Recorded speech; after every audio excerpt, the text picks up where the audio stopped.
everyone, welcome back to my new another vlog. So আজকে বুধবার আর 12 তারিখ। গতকাল আমার বার্থডে ভ্লগটা আমি আপলোড করে দিয়েছি, দেখতেই পেয়েছো গতকাল আমার বার্থডে ছিল। আর আজকে যাচ্ছি মায়ের বাড়িতে। আজকে জামাই ষষ্ঠী, বাট সোহমের ছুটি নেই বলে সোহম যেতে পারছে না, আমিই যাচ্ছি। মাকে নিয়ে একটু ঘুরতে যাব। সামহাও ভাইয়ের সিএবির খেলা পড়ে গেছে, সে কারণের জন্য ভাই আর বাবা হোপ যদি আজকের ম্যাচটা ও জিতে যায় তাহলে হয়তো বাবা আর ভাই যেতে পারবে না, আর যদি আজকের ম্যাচটা ও হেরে যায় তাহলে বাবা আর ভাই যেতে পারবে আমাদের সঙ্গে। এবার কোথায় যাচ্ছি কি সবটা তোমরা জানতে পারবে, পুরো ব্লগটা দেখতে থাকো। আমি ব্লগটা ঘর থেকে স্টার্ট করার মতন সময় পাইনি, প্রচণ্ড তাড়াহুড়ো করে বেরিয়েছি। এখন অলরেডি 12:30 বেজে গেছে আর প্রচণ্ড ঘামছিলাম, কিন্তু যাই হোক। তো চলো, ব্লগটা তো স্টার্ট করেই দিয়েছি, দেখতে থাকো কেমন লাগছে। আর কালকের ব্লগটা আশা করি তোমাদের সকলের ভালো লেগেছে। আমি যে আমার বার্থডে সেলিব্রেশনটা সোহান করেছিল আমার জন্য, একটা সারপ্রাইজ, তো সেটা খুবই আমার জন্য স্পেশাল ছিল। ঠিক আছে, চলো ব্লগটা দেখতে থাকো। আর কি করছি, কোথায় যাচ্ছি সবটা তোমাদেরকে জানাবো এবং শেয়ার করবো।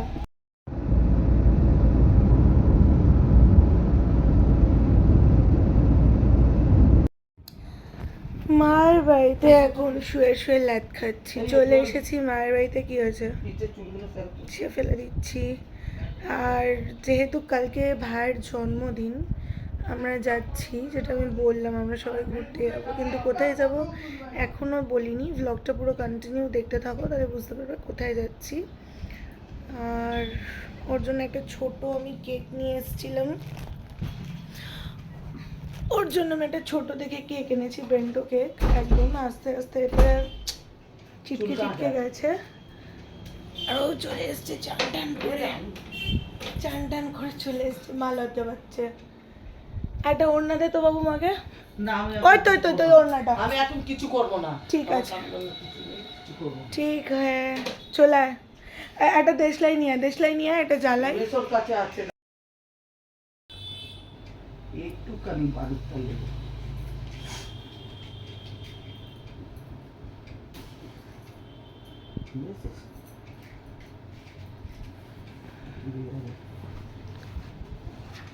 এবার আর নিবে না।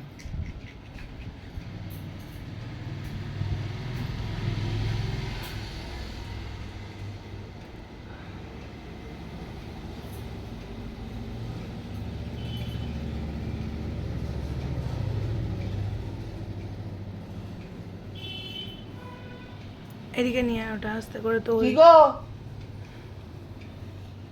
হাওয়াতে নিভে যাবে। ফুটা দে। বাবাইকে ডাকি। ও বাবা এসো না। নিবেই যাবে, আসো, আমি বহুত মারবো তোকে। ঘুরি যে একটু দাও সঙ্গে ফুমে তুমি লাগাবে আর আমি ফুমে দেবো। ছুরি কোথায়? আর একটু টেপে পড়। কেটে দেবো পুরো। তুই এখানটা কাট করতো, ভাই কাচ্চা হয় কিনা, হাওয়াটা তো আসছে।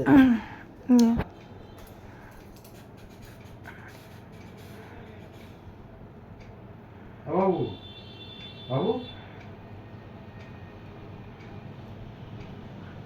আর ধরে গেছে। Happy birthday to you, happy birthday to you, happy birthday happy birthday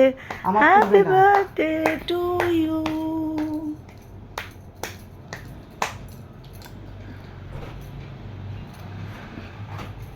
pant ছেড়ে দিলাম তো। তার যে ও ঠিক ঠিক করে আছে। দিদি, বাবার মুখে দে, দিদির মুখে দে, মেসোকে দে।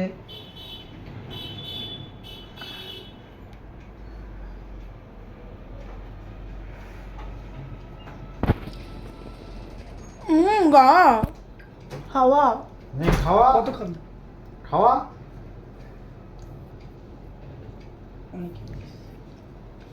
এবার মেশোকে খাইয়ে দে। দেখেছো দেখেছো হাত পাচ্ছে, কি বলবো সেই। আমার না আজকে আমি খাবো না। আচ্ছা না, ওটা এগলেস কেক, না আমি খাবো না। ওটা এগলেস কেক খাওয়া মাকে, ওটা এগলেস কেক আছে। আমি এই যে বেশি করবে না, এখান থেকেই কেটে এই নিও। অসুবিধা হচ্ছে না, মুখটুকুনি হচ্ছে, আমি তুলি না পুরো। এনে এটা আমার তরফ থেকে তোকে গিফট। থ্যাঙ্কস। খুলে দেখ কি আছে, এদিকে দেখা। এরবেলা তো থ্যাংক ইউ। শোনা যখন নেপাল গেছিলিস রূপো। ওটা রূপো নাকি মা? হ্যাঁ তো রূপো তো কি হয়েছে? আরে বলছি, আরে আংটি, এটা তো ঘড়ি আছে, bracelet. Thank you thank you. না এটা হার, এটা আমার গলাতেই হবে না। আমার লাঞ্চ ওভার, এখন 3টে বেজে গেছে মনে হয়। আজকে অভ্যাস আছে যখন দেরি হবে উপরে। 3টে 3:30 বেজে গেছে। হ্যালো এবার আমি একটু রেস্ট নিয়ে নেবো, কারণ আজকে রাত্রিরে আমাদের বাস। আর ভালো লাগছে না, খাওয়া দাওয়া করবে না কি? ঘুমিয়ে পড়ি। ঘুম থেকে উঠে সন্ধ্যেবেলা আবার তোমাদের সঙ্গে দেখা হচ্ছে। এখনো টুকিটাকি কিছু কেনাকাটি বাকি আছে, সেগুলো কিনে চটপট করে চলে আসি।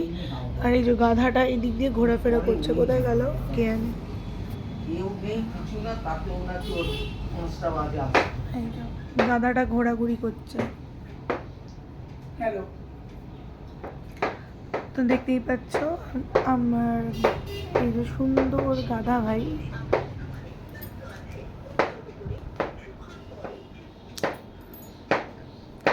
চলো শুয়ে পড়ি, দেখা হচ্ছে আবার ঘুম থেকে। জাস্ট ঘুম থেকে উঠেছি, উঠলাম এখন, বাজে 8:30। একদম একটা টানা পাওয়ার না আমার নেওয়া দরকার ছিল, তো সেটা আমি নিয়ে নিয়েছি। এখন একটু ফ্রেশ লাগছি, আর ড্রেসটা একটু পরে রেডি হয়ে নিয়েছি। অলরেডি 8:30 বাজে, মানে একটু আগেই উঠেছিলাম, ড্রেসটা চেঞ্জ করছিলাম তাই জন্য আর কি। যাই হোক, হয়ে গেছে, আমি রেডি হয়ে গেছি।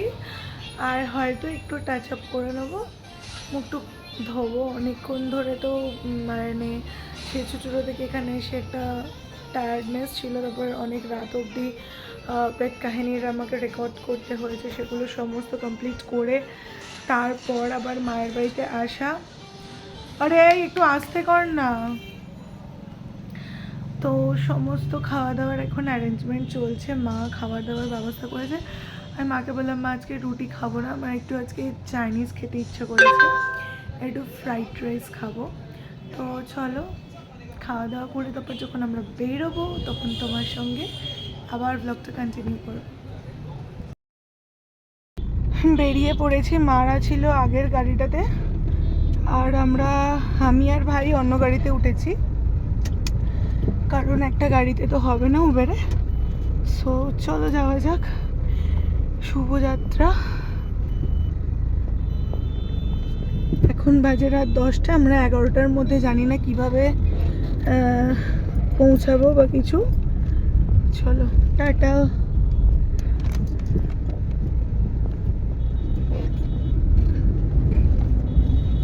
মারা বেরিয়ে গেছে।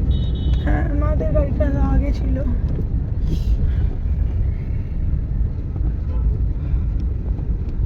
এই যে মায়েদের গাড়ি সামনেরটা। তোরটা 702 দেখিয়েছিল তোরটা? যাই না, তাহলে আগেরটা হবে, তার আগেরটা। আমি বেরিয়েছি 702 ছিল না তো, আমারটায় তো অন্য দেখিয়েছে। তোরটা আমার দুজনের থেকে সেম টাইপের নাম্বার এসেছিল।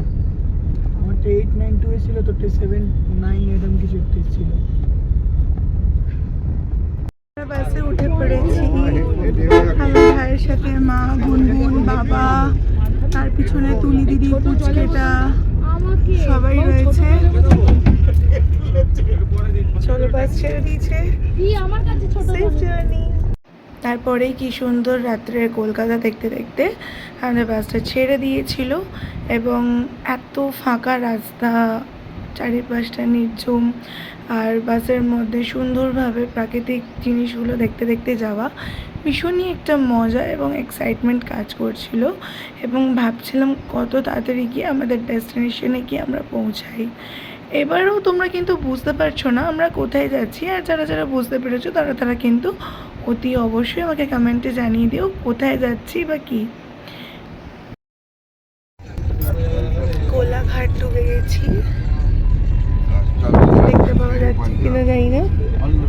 ছেড়ে পাঞ্জাবি হল দিয়েছে। তা চলো কিছু খাওয়া দাওয়া করে নেওয়া যাক, দিয়ে তারপরে আবার বাসে উঠছি। এই এখনো বুঝতে পারলে না তোমরা কোথায় যাচ্ছি? যা দেখো, আমরা একটা হন্টেড জায়গায় যাচ্ছি, দুধারে পুরো জঙ্গলে ভর্তি, আর আমাদের বাসটা ঠিক মাঝখান দিয়ে যাচ্ছে, আর ওই যে বাসের আলোটা দিয়ে কিন্তু চারিপাশটা দেখা যাচ্ছে। এবারে গেস করে নাও তো। হোটেলে চেক ইন করে নিয়েছি, এখন প্রায় 4টে বেজে গেছে। আমরা 3:45-এ বাস থেকে নেমেছি, প্রায় 1 ঘন্টা আগে আমরা নেমেছিলাম বাস থেকে। হোটেলে আমার খুব চেনা পরিচিতি, এটা আমার হোটেল মেরিন ভিউতে রয়েছি। তো ফাইনালি এখন গেস করেই নিতে পারছো মেরিন ভিউটা কোথায়। দীঘাতে, নিউ দীঘাতে, ঠিক পেঙ্গুইন হোটেলের পাশটাতেই, মানে জাহাজ বাড়িটা হচ্ছে মেন জাহাজ বাড়িটার কাছেই একদম। তো যাই হোক, ওরা আমাদেরকে রুম একটা আপাতত অ্যাকোমোডেশন দিয়েছে ব্যাগ লাগেজগুলো রাখার জন্য। আর এখানে সবাই দাঁড়িয়ে আছে। মর্নিংয়ে আমার বাবা, আমার জামাইবাবু, দিদির 2টো মায়, আর এটা আমার দাদা, এই যে আমার দাদা। তো এরা সবাই দাঁড়িয়ে রয়েছে। এখন আমরা যাব মোহনাতে সানরাইজ দেখতে, দিয়ে তারপরে তোমাদেরকে নতুন ব্লগটাতে সব শেয়ার করছি।